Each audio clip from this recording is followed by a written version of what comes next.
तो फाइनली दोस्तों आप सभी को जिस वीडियो का बेसब्री से इंतजार था, जिस वीडियो के लिए आप सभी के बहुत से कमेंट आ रहे थे, जिस वीडियो को आप सभी को देने का मैंने वादा किया, तो फाइनली वीडियो आ चुकी है। जी हाँ दोस्तों, फाइनली कक्षा 12वीं के से कृषि विज्ञान का जो आपके 2 अंकों की जो इंपॉर्टेंट क्वेश्चन की वीडियो वो आ चुकी है। जी हाँ दोस्तों, इस वीडियो में आपको कक्षा 12वीं के से कृषि विज्ञान का आपका जो 18 मार्च को आपको जो पेपर होने वाला है, उसमें आपको 2 अंक के कौन कौन से क्वेश्चन पूछे जाएंगे, उनका क्वेश्चन तो बताऊंगा, साथ ही उनका मैं सॉल्यूशन भी बताऊंगा। तो वीडियो बहुत ही इंपॉर्टेंट है, इसलिए वीडियो में लास्ट तक बने रहेगा। और यहाँ पर इससे पहले मैंने आपको एक अंक मतलब आपकी जो 28 ऑब्जेक्टिव की जो क्वेश्चन की वीडियो मैंने पहले ही दे चुका हूँ। अगर आपने वीडियो नहीं देखी तो इस वीडियो के बाद जाकर देख लीजिएगा, वीडियो की लिंक आपको डिस्क्रिप्शन में मिल जाएगी। जी हाँ दोस्तों, इससे पहले मैंने आपको प्रश्न नंबर 1 से 5 तक के लिए तैयारी आपको कौन कौन से ऑब्जेक्टिव पढ़ के जाना है, मतलब आपको सही सत्य असत्य, सही जोड़ी, विकल्प, रिक्तस्थान, असत्य सत्य, सभी एक वाक्य वाले सभी क्वेश्चन पहले बता चुका हूँ। उसकी पार्ट 1 वीडियो की लिंक मैंने डिस्क्रिप्शन में दे दी है, तो वीडियो नहीं दिखी तो इस वीडियो के बाद जाकर देख लीजिएगा। इस वीडियो में आपको मैं 2 अंक के इंपॉर्टेंट क्वेश्चन बताने वाला हूँ। आपका जो कृषि विज्ञान का आपका जो PCMB का आपका जो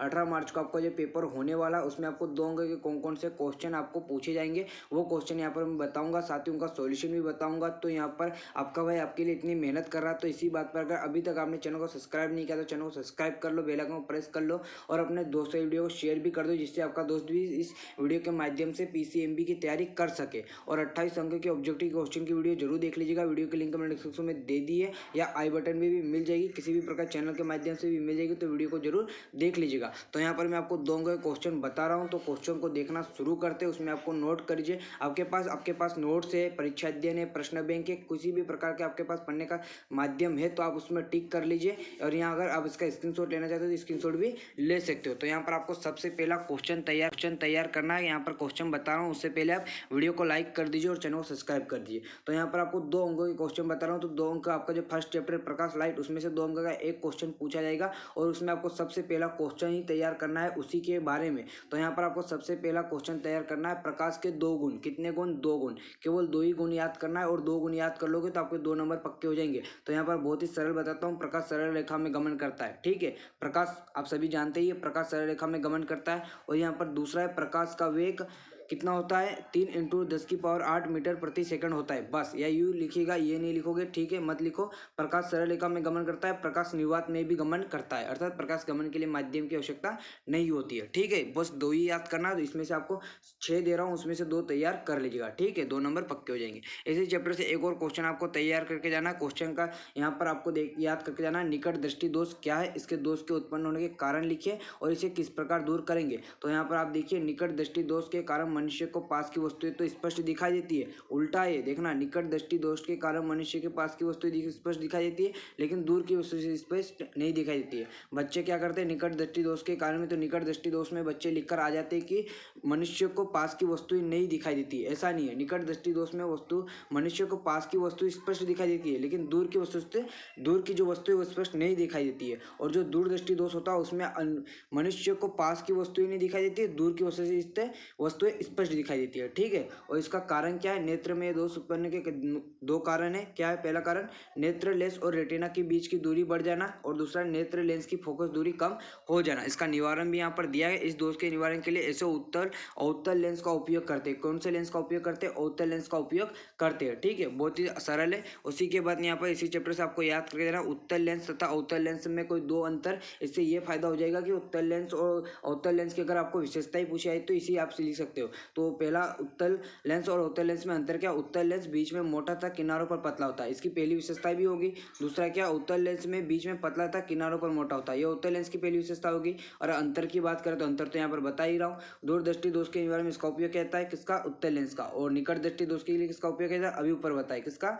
अवतल लेंस का। तो याद रखिएगा, इसकी विशेषता भी हो गई और अंतर भी हो गया। किसी भी प्रकार क्वेश्चन पूछ लिया जाए, आपकी तैयारी 100% होनी चाहिए। ठीक है, इसके बाद नेक्स्ट क्वेश्चन तैयार करके जाना है। यहाँ पर आपको पूछा जाएगा, दूरदृष्टि दोष क्या है, इस दोष के उत्पन्न होने के कारण लिखिए, इससे किस प्रकार दूर करेंगे। तो आप सभी को जैसे मैंने ऊपर बताया था, निकट दृष्टि दोष उसी के विपरीत है। वहाँ पर आप सभी को यहाँ पर आप थोड़े से यहाँ पर आप ध्यान से रखिएगा, यहाँ पर ध्यान जरूर रखिएगा कि दूरदृष्टि दोष का मतलब होता है कि दूरदृष्टि दोष में जो मनुष्य को दूर की वस्तुएं तो स्पष्ट दिखाई देती है, दूरदृष्टि में दूर की वस्तुएं स्पष्ट दिखाई देती है, लेकिन जो पास की वस्तु तो मतलब जो निकट की जो लेकिन पास की वस्तु वो स्पष्ट नहीं दिखाई देती। उसी प्रकार निकट दृष्टि दोष में यहाँ पर जो पास की वस्तुएं है वो मतलब स्पष्ट दिखाई देगी, लेकिन दूर की वस्तु से स्पष्ट नहीं दिखाई जाएगी। यहाँ पर थोड़ा सा एक बार ध्यान रखिएगा, आप सभी को यहाँ पर कंफ्यूजन रहेगा। ठीक है, इसका क्या कारण, यहाँ पर आपको अगर पूछा है कि दूरदृष्टि दोष का क्या कारण है, तो यहाँ पर दो ही कारण पूछेगा, या तो आपको दो ही नंबर का पूछा जाएगा, इसलिए यहाँ पर या तो ये पूछेगा कि दूरदृष्टि दोष क्या है, या ये पूछेगा कि दूरदृष्टि दोष के उत्पन्न होने के दो कारण लिखे।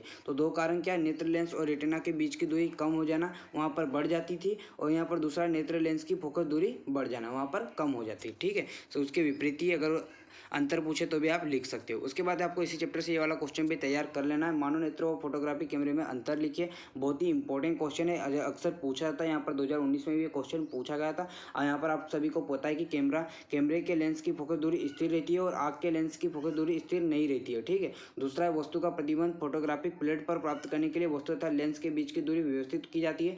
दूसरा है वस्तु का प्रतिबंध रेटिना पर प्राप्त करने के लिए नेत्र लेंस की फोकस दूरी घटाई बढ़ाई जाती है। ठीक है, तो यहाँ पर मानव नेत्र और फोटोग्राफी कैमरे में भी अंतर आपको याद रखना है। यहाँ पर आपको मैं जो क्वेश्चन बता रहा हूँ उन क्वेश्चन को तैयार जरूर कीजिएगा। क्वेश्चन यहाँ पर आपको जो बताए जा रहे हैं वो पेपर में आपको 100% पूछे जाएंगे, तो तैयारी जरूर कर लीजिएगा। ठीक है, इसी के बाद आपके चैप्टर से तैयार कर जाना प्रकाश के अपवर्तन से आप क्या समझते हो, साथ ही प्रकाश के परावर्तन को भी पढ़ लीजिएगा। अब प्रकाश के अपवर्तन से क्या समझते हैं, तो यहाँ पर आप देखिए, जब कोई प्रकाश किरण एक माध्यम से दूसरे माध्यम में जाती है तो वो अपने मार्ग से विचलित हो जाती है। मतलब यहाँ पर आप देख सकते हो, मान लीजिए कोई प्रकाश किरण कुछ इस प्रकार आ रही है तो अपने मार्ग से कैसे हो जाती है, वो विचलित हो जाती है। तो इसी घटना को प्रकाश का परावर्तन कहते हैं। और यहाँ पर प्रकाश का अपवर्तन क्या होता है, जब कोई प्रकाश किरण किसी एक माध्यम से दूसरे माध्यम से जाती है तो वह उस माध्यम से टकराकर उसी दिशा में वापस चली जाती है, तो ये परावर्तन होता है। और यहाँ पर ये विचलित हो जाती है, उसे अपवर्तन कहते हैं। सरल है, एक बार पढ़ोगे याद हो जाएगा। ठीक है, और इसी चैप्टर से आपको पूछ लिया जाता है कभी कभी लेंस के कोई उपयोग लिखे, कितने, दो उपयोग याद करना है, एक बार पढ़ोगे याद हो जाएगा। क्या उपयोग, क्या उत्तल और उत्तल लेंस का उपयोग दृष्टि दोष निवारण तो चश्मों में। ठीक है,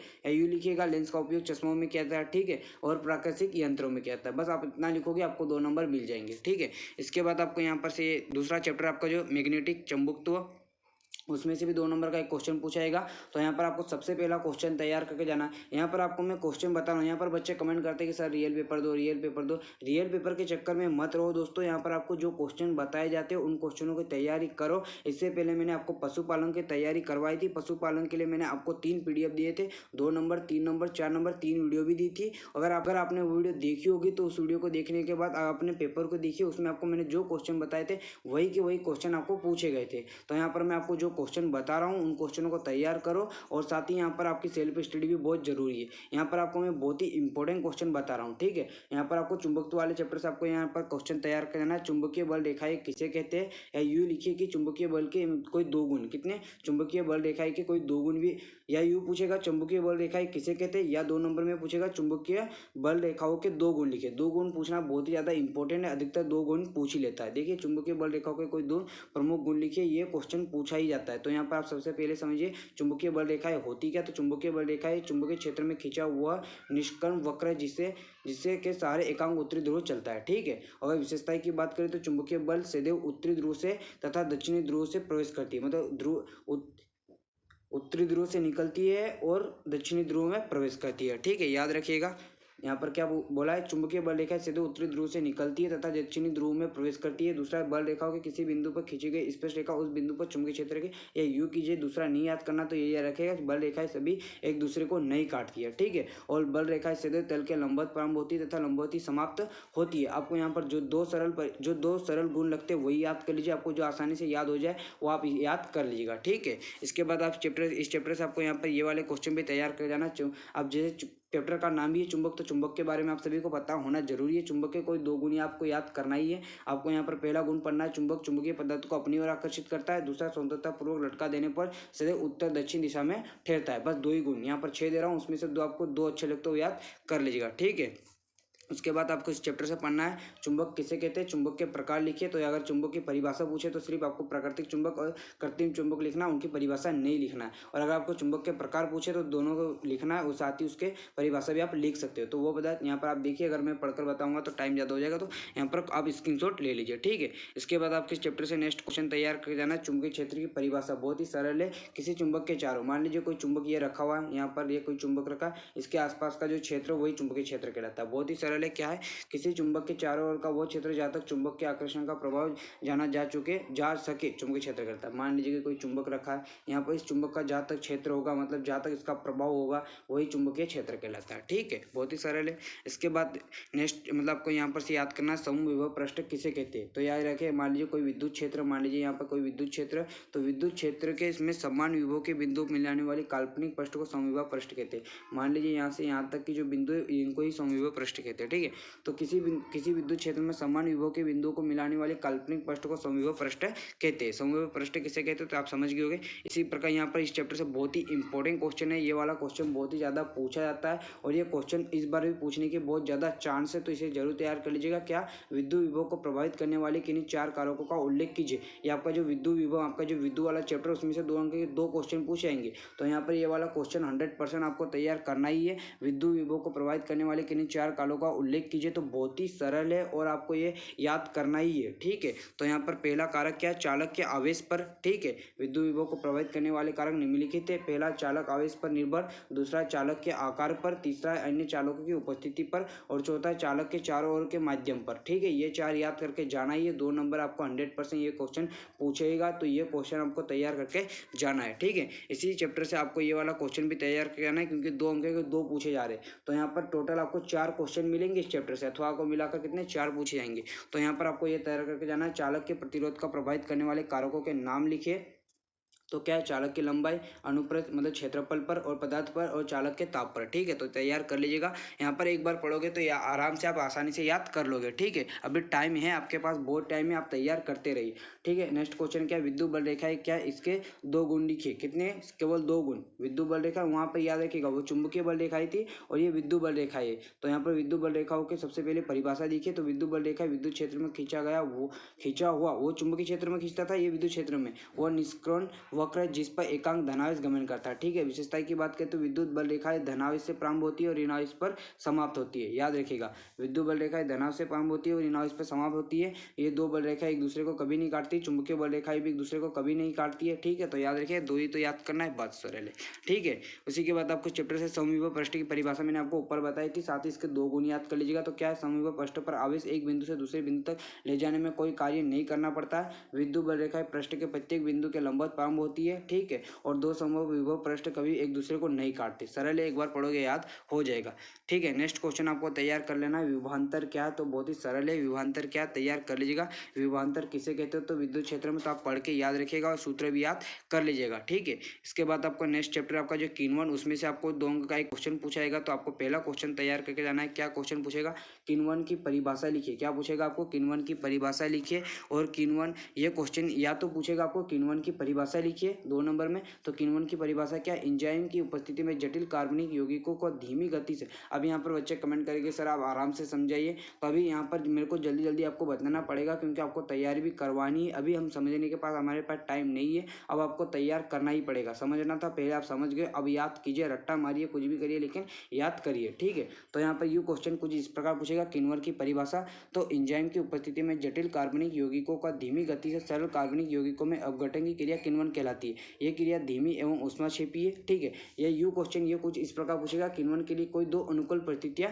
लिखिए। तो पहली परिस्थिति क्या है, ताप। क्या है, पहली परिस्थिति ताप, और दूसरी परिस्थिति है सांद्रता। तो ताप क्या है, किन्वन के लिए अनुकूलतम ताप 25 डिग्री से 35 डिग्री होना चाहिए, और सांद्रता विलयन में शर्करा का सांद्रण 8 से 10% होना चाहिए। ठीक है, तो ये क्वेश्चन दोनों किसी भी प्रकार पूछ लीजिए, आपको तो तैयार करना है और लिख के आना है। ठीक है, और यहाँ पर आपको जितने क्वेश्चन मैं बता रहा हूँ उन क्वेश्चनों को तैयार करना, यूँ नहीं कि आप स्पिक कर दो। ये क्वेश्चन बहुत ही इंपॉर्टेंट है, अगर फिर अभी अगर आप तैयार करोगे तो पेपर के बाद अगर आप पछताओगे नहीं, और अगर अभी आप तैयार नहीं करोगे तो पेपर के बाद आकर आप पछताओगे। ठीक है, यहाँ पर इसी चैप्टर से आपको नेक्स्ट क्वेश्चन तैयार कर जाना है, किन्वन के उपयोग लिखे। तो यहाँ पर आप मैं फटाफट बता देता हूँ। अब यहाँ पर देख सकते हो, किन्वन के उपयोग की बात करें तो यहाँ पर पहला उपयोग है सीरे और स्टार्च से इथिल बनाने में, और दूसरा है फलों के रसों से एल्कोहलिक पेय पदार्थ बनाने में। यही क्वेश्चन आपको कुछ इस प्रकार पूछ लिया जाएगी, किन्वन क्रिया का कृषि में क्या महत्व है समझाइए। तो यहाँ पर आप देख सकते हो, आप आराम से इसे पढ़ लीजिए फटाफट, यहाँ पर आप इसका स्क्रीनशॉट ले लीजिए। ठीक है, फिर यहाँ पर ये तो वाला क्वेश्चन बता दिया। इसके बाद आपको यहाँ पर एथिल एल्कोहल के उपयोग पूछ लिया जाए। अगर आपको एथिल एल्कोहल के तो केवल 2 ही उपयोग पूछेगा, क्योंकि 2 नंबर में पूछा जाएगा। तो एथिल एल्कोहल के उपयोग पूछे तो आपको सबसे पहला उपयोग लिख के आना, शराब तथा एल्कोहल पेय पदार्थ बनाने में, या यूरिया, ये तो याद हो जाएगा, शराब तथा एल्कोहल पदार्थ पेय बनाने में। और दूसरा याद कीजिएगा, टिंचर आयोडीन तथा पारदर्शक साबुन बनाने में। ठीक है, याद रखिए। या यू आसानी से लिखिएगा, प्रयोगशाला में स्प्रिट लैंप ईंधन के रूप में, या जीव विज्ञानी संबंधी नमूनों को सुरक्षित रखने में। ठीक है, यहाँ 7 दे रहा हूँ, उसमें से 2 तैयार कर लीजिएगा। ठीक है, उसी के बाद अगर आपको यहाँ पर एथिल एल्कोहल का तो बता दिया, अगर एथिल का पूछे, उसके बाद ये वाला क्वेश्चन बहुत ज़्यादा इंपॉर्टेंट क्वेश्चन है। अधिकतर ये क्वेश्चन पूछा जाता है कि यूरिया के 2 परीक्षण लिखे, यूरिया का बायरूट परीक्षण लिखे, या बायरूट परीक्षण क्या है, कुछ भी प्रकार पूछ ले ये क्वेश्चन। अधिकतर तो यही पूछा जाता है कि यूरिया के कोई 2 परीक्षण लिखे। तो यहाँ पर सबसे पहला परीक्षण यहाँ पर आपको उत्तर बता रहा है, बायरूट परीक्षण क्या है। यूरिया का एक शुष्क प्रणाली में लेकर धीरे धीरे गर्म करने पर अमोनिया गैस निकलती है तथा एक ठोस पदार्थ बायूरेट शेष बचता है। बायूरेट को जल में घोलकर 2-3 बूंदे NaOH विलयन मिलाकर 2-3 बूंदे कॉपर सल्फेट विलयन मिलाते हैं, विलयन का रंग बैंगनी हो जाता है। दूसरा, यूरिया के सांद्र जलीय विलयन में सांद्र नाइट्रिक अम्ल मिलाने पर यूरिया नाइट्रेट का सफेद अवशेष प्राप्त होता है। फटाफट पढ़ने में थोड़े से यहाँ पर 2-3 शब्द गलत हो जाते हैं, कोई बात नहीं। आप सभी को यहाँ पर बायूरेट परीक्षण क्या आप यहाँ पर याद जरूर रखिएगा। ठीक है, उसके बाद आपको इस चैप्टर से नेक्स्ट क्वेश्चन तैयार कर देना है, मेथेनॉल मेथिल एल्कोहल के उपयोग। कितने? 2 उपयोग।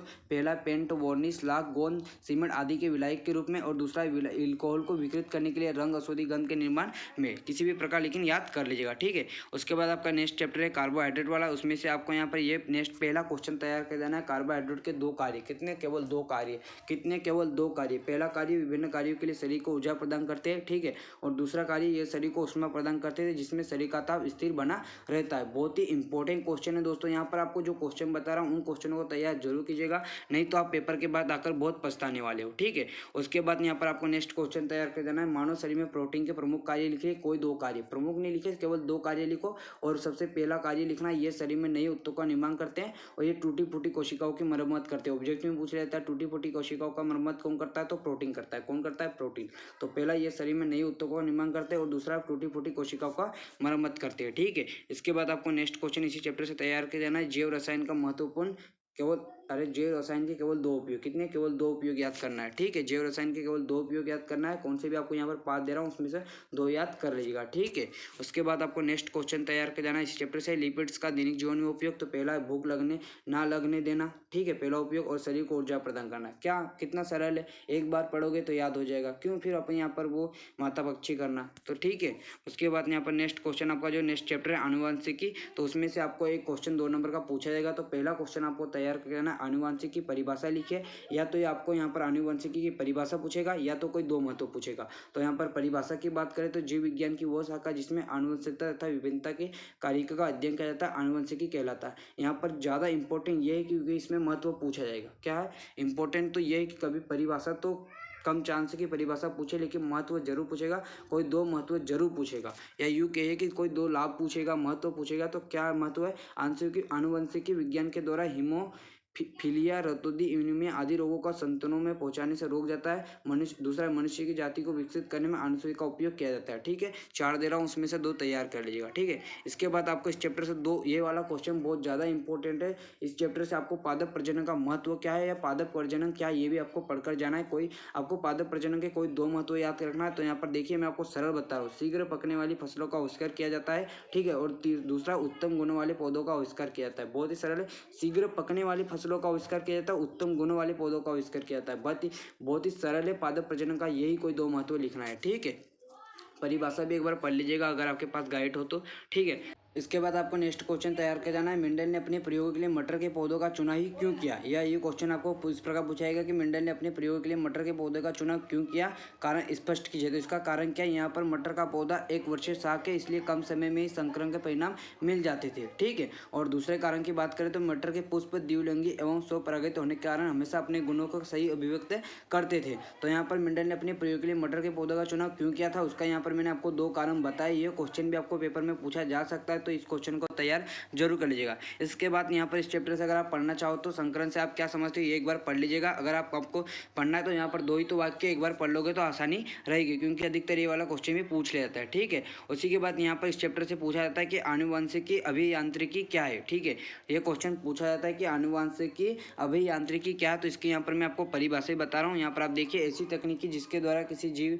की आनुवंशिक इकाई डीएनए में पुनः संयोजन पैदा किया जाता है, फलस्वरूप जीव का आनुवंशिक संरचना बदल जाती है तथा उपयोगी लक्षण इसमें विकसित हो जाते हैं, आनुवंशिक अभियांत्रिकी कहलाती है। बस इतना ही, ये 2 नंबर में ये क्वेश्चन पूछेगा तो इस क्वेश्चन को तैयार जरूर कर लीजिएगा। ठीक है, आपका भाई आपको यहाँ पर जो क्वेश्चन बता रहा हूँ उन्हें तैयार जरूर कीजिएगा दोस्तों, ये क्वेश्चन बहुत ही ज़्यादा इंपॉर्टेंट है। ठीक है, उसके बाद आपका नेक्स्ट चैप्टर है सांख्यिकी वाला, उसमें से आपको 2 अंक का एक क्वेश्चन पूछा जाएगा। तो उसमें आपको सबसे पहला क्वेश्चन पढ़ना है वर्गीकरण क्या। तो वर्गीकरण एक ऐसी प्रक्रिया जिसके द्वारा अव्यवस्थित आंकड़ों को व्यवस्थित रूप में प्रस्तुत करके संभावित एवं महत्वपूर्ण परिणाम निकाले जा सकते हैं। ठीक है, बहुत ही सरल है। वर्गीकरण एक ऐसी प्रक्रिया जिसके द्वारा अव्यवस्थित आंकड़ों को व्यवस्थित रूप में प्रस्तुत करके संभावित एवं महत्वपूर्ण परिणाम निकाले जा सकते हैं। ठीक है, सरल है, एक बार पढ़ लीजिएगा। और ये क्वेश्चन आपको बहुत ज्यादा पूछाता है, प्राथमिक एवं द्वितीयक आंकड़ों में अंतर। क्या पूछेगा? प्राथमिक एवं द्वितीय आंकड़ों में अंतर, केवल 2 अंतर। कितने अंतर? 2 अंतर। पहला अंतर की बात करें तो प्राथमिक आंकड़े मौलिक होते हैं और सांख्यिकी विधियों में इनका प्रयोग कच्चे माल की तरह होता है। अगर द्वितीयक आंकड़ों की बात करें तो द्वितीयक आंकड़े पहले से ही उपलब्ध होते हैं, तो सांख्यिकी विधियों में इनका उपयोग तैयार माल के रूप में होता है, इनका कच्चे माल के, इनका तैयार माल में। ठीक है, और दूसरे की बात करें तो प्राथमिक आंकड़े अनुसंधानकर्ता स्वयं एकत्रित करते हैं और द्वितीयक आंकड़े वे जो पहले एकत्रित किए जा चुके हैं। ठीक है, तो बहुत ही सरल है, 2 अंतर याद कर लीजिएगा। यहाँ पर हमको 5-6 अंतर बता रहा हूँ, उसमें से 2 तैयार कर लीजिएगा। ठीक है, इसके बाद आपको इस चैप्टर से पढ़ के जाना है आंकड़ों का सारणीयन। क्या है? आंकड़ों का सारणीयन करते समय ध्यान देने योग्य बातें क्या होती है। सबसे पहले तो आप ये समझिए कि सारणीयन होता है क्या। तो यहाँ पर सबसे पहले सारणीयन क्या होता है मैं आपको बताता हूँ। तो सारणीयन क्या है? सारणीयन किसी विचाराधीन समस्या को स्पष्ट करने के उद्देश्य से किए जाने वाली सांख्यिकीय तथ्यों का क्रमबद्ध एवं सुव्यवस्थित प्रस्तुतिकरण है। क्या है सारणीयन? क्या समझिए, सारणीयन किसी विचाराधीन समस्या को स्पष्ट करने के उद्देश्य से किए जाने वाला सांख्यिकीय तथ्यों का क्रमबद्ध एवं सुव्यवस्थित प्रस्तुतिकरण है। 2 नंबर में क्वेश्चन पूछा जाएगा, बहुत ही इंपॉर्टेंट है, तैयार करना है तो करना है। ठीक है, इसके बाद यहाँ पर आपको जो क्वेश्चन क्या था, आंकड़ों का सारणीयन करते समय कौन कौन सी बातों का याद रखना। केवल 2 बातें याद रखना है। सारणीयन का एक संक्षिप्त, स्पष्ट एवं पूर्ण शीर्षक होना चाहिए, और दूसरा सारणीयन की रचना कागज के आकार के रूप में अनुरूप होनी चाहिए। बस 2 ही याद करना है। ठीक है, उसके बाद वर्गीकरण के लाभ, वर्गीकरण की परिभाषा ऊपर पढ़ाई थी, 2 लाभ याद कर लीजिएगा। क्या? वर्गीकरण से आंकड़ों को सरल एवं संक्षिप्त बनाने जिसमें समझने की सुविधा स्पष्ट क्या सुविधा होती है। दूसरा, वर्गीकरण द्वारा आंकड़ों की तुलना करने में सहायता मिलती है। ठीक है, उसके बाद आपको इस चैप्टर से याद करना है, बहुत ही सरल है ये, इसी से आप अगर आप पढ़ना चाहो तो पढ़ सकते हो। सांख्यिकी का महत्व क्या है? कोई 2, आर्थिक विश्लेषण सांख्यिकी का महत्व, उपभोग में महत्व, स्क्रीनशॉट ले सकते हो। और अगर आप इसका स्क्रीनशॉट नहीं लेना चाहते तो आप इसका पीडी डाउनलोड कर सकते हो। पीडी डाउनलोड करने के लिए करना क्या होगा? पीडी डाउनलोड करने के लिए आपको टेलीग्राम चैनल को ज्वाइन करना होगा। टेलीग्राम चैनल की लिंक मैंने डिस्क्रिप्शन में दे दिए। तो आपको 2 अंक के लिए केवल आपको इतने ही क्वेश्चन पढ़ के जाना है। अगर आपने इन क्वेश्चनों की तैयारी अच्छे से कर ली तो आपके जो 2 अंक के क्वेश्चन है पूरी तरह से कवर हो जाएंगे। जी हाँ दोस्तों, इस वीडियो में आपको मैंने जितने क्वेश्चन बताए वो 2 अंक के क्वेश्चन है। अगर आपने इन क्वेश्चनों की तैयारी अच्छे से कर ली तो आपके जो टोटल 16 नंबर के क्वेश्चन है, आपके 16 नंबर के क्वेश्चन मतलब आपके 2 अंक के कितने 8 क्वेश्चन पूछेंगे, तो आपके टोटल 16 नंबर पूरी तरह से पक्के हो जाएंगे। अगर आपको 16 नंबर पूरी तरह से चाहिए तो आपको इस वीडियो में जितने क्वेश्चन बताए उन क्वेश्चनों को तैयार करना होगा। और इससे पहले मैंने आपको 1 अंक के क्वेश्चन भी बता चुका हूँ, मतलब आपके 28 नंबर के ऑब्जेक्टिव बता चुका हूँ। अगर उसकी पार्ट 2 वीडियो भी बहुत जल्द आएगी। पार्ट 1 वीडियो अगर आपने नहीं देखी तो वीडियो को लिंक आपको डिस्क्रिप्शन में मिल जाएगी। डिस्क्रिप्शन में जाइए, लिंक पर क्लिक किए और वीडियो देख लीजिए, और उसमें आपको जो क्वेश्चन बताए उन क्वेश्चन की तैयारी अच्छे से कर लीजिएगा। और अगर उसका पीडी डाउनलोड करना है तो आप टेलीग्राम चैनल डाउनलोड कर सकते हो। टेलीग्राम चैनल की लिंक आपको डिस्क्रिप्शन में मिल जाएगी। टेलीग्राम चैनल पर जाइए, इसका जो पीडी वो डाउनलोड कर लीजिएगा। और अगर अभी तक आपने इस वीडियो को लाइक नहीं किया तो वीडियो को लाइक कर दीजिए, चैनल को सब्सक्राइब कर दीजिए, अपने दूसरे वीडियो को शेयर भी कर दीजिएगा। और साथ ही अगर आपको कोई डाउट या क्वेश्चन है तो कमेंट कर दीजिएगा, नहीं तो इंस्टाग्राम की लिंक मैंने डिस्क्रिप्शन बॉक्स में दे दी, वहाँ पर जाइए और टेलीग्राम चैनल पर जाइए, साथ ही इंस्टाग्राम पर जाइए, हमें डीएम कीजिएगा। और ये वीडियो कैसी लगी, और इसके बाद आपको 3 अंक की चाहिए या 4 अंक चाहिए या 5 अंक की कौन सी वीडियो चाहिए हमें कमेंट कीजिएगा। या ऑब्जेक्टिव की जो पार्ट 2 वीडियो पहले अपलोड करूँ आपको कौन सी वीडियो चाहिए कमेंट कर दीजिएगा। तो अभी के लिए इतना ही, वीडियो को लाइक कीजिए, चैनल को सब्सक्राइब कीजिए, बेल आइकन को प्रेस कर लीजिए। तो अभी के लिए इतना ही, वीडियो में जय हिंद।